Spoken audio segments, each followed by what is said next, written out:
مرحبا أصدقائي. اليوم رح نحكي عن شغلة كتير مهمة، هي الحامل البلاستيك.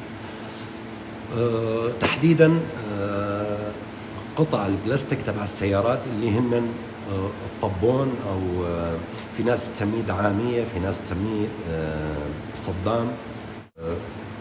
بيتطلب معدات اللي هي موجودة ببلادنا، اللي هي هاي اللي بتجي مع، بس تشتري سشوار جديد، هي بتجي معه اللي هي بتنحط هون بالتم، بتنحط هيك على تم السشوار. تمام. هي المعدة رقم واحد. بيرجع بيجي عنا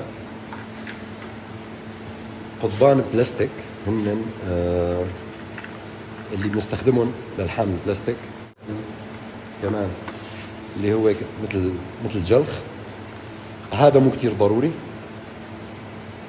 هلا على الشغل رح نشوف هو شو شغلته، بس اذا ما توفر هذا ببلادنا فبنقدر نستغني عنه.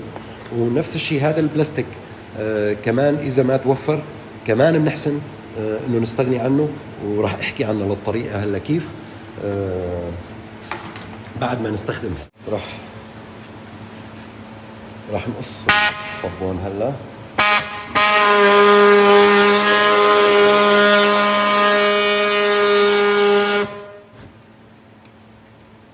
تمام.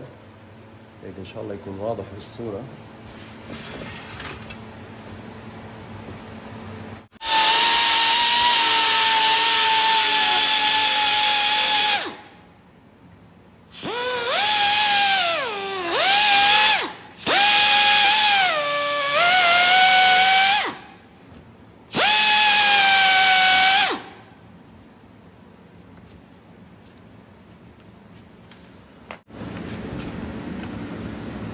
هذا هو الكسر.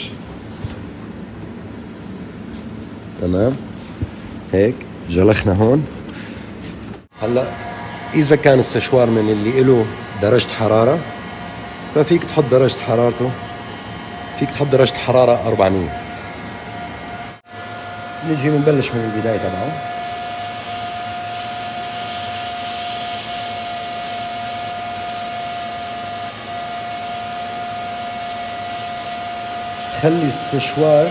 خلي الحرارة اللي تطلع تكون تماما بين البلاستيك وبين الصدام.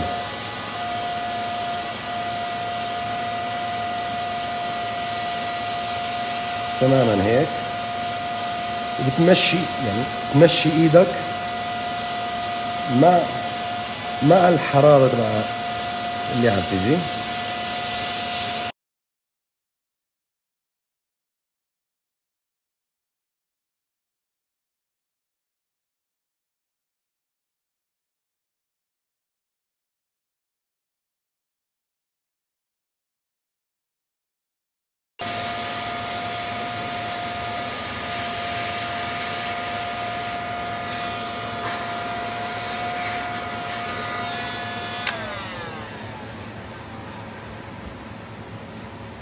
إذا هو واضح خالص هيك لحم.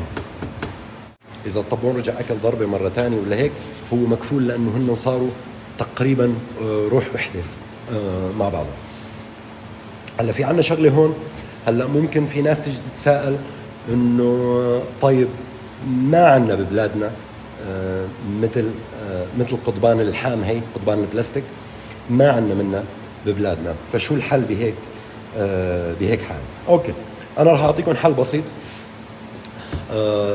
خصوصا للي عندهم ورش تصليح سيارات وسمكرة سيارات.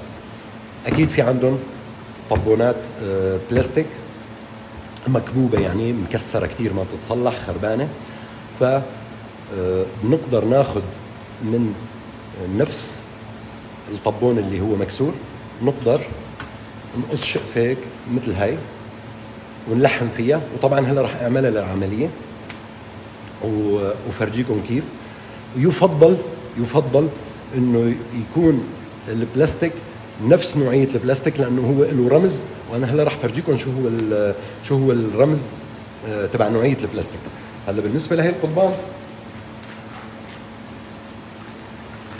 اللي هو الرمز، ما بعرف اذا مبين على الكاميرا، اللي هو الرمز اللي هو ABS. هذا نوع بلاستيك. وفي عندنا الرمز هذا اللي هو PP، كمان هذا نوعية بلاستيك، واللي هن اغلب الطبونات هن النوعيتين هذول. هلا بيجيك انواع طبون اللي هو البلاستيك اللي هيك مثل جاي على فايبر او هيك بتحسه بلاستيك قاسي او شيء. هلا هذا النوعيه هي يفضل ان ما تلحمها بهي الطريقه، او على الاقل انا ما جربتها لانه نادر جدا ما يجينا نوعيه طبون مثل هي النوعيه. خلينا نقص شقفه من هذا الطبون نفسه لحتى نشوف شلون بده يلحم. رح نجي ناخذ هيك شيء سنتي من الزاويه.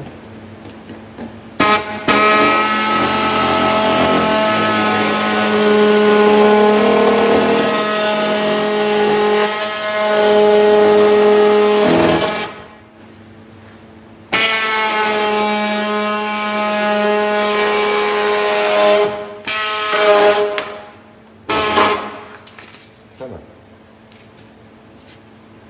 هاي اخذنا شقفه منه.